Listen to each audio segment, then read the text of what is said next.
Habari, kwa majina naitwa Lois Boniface, ni afisa masoko kutoka kampuni ya Mevit.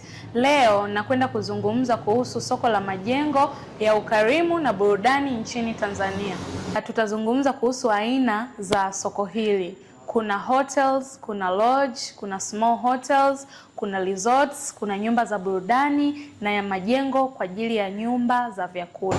Hivyo tutazungumza kuhusu vyanzo vya ukuaji katika sekta hii. Namba 1 ni ukuaji wa kitalii.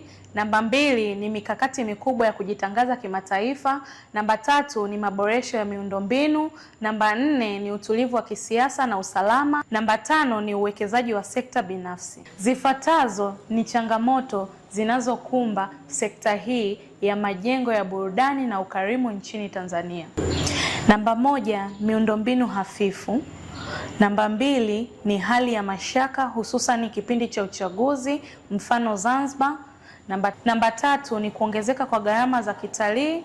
Namba 4 na ya mwisho ni hamasa kwa Watanzania kwenye upande wa utalii ni ndogo.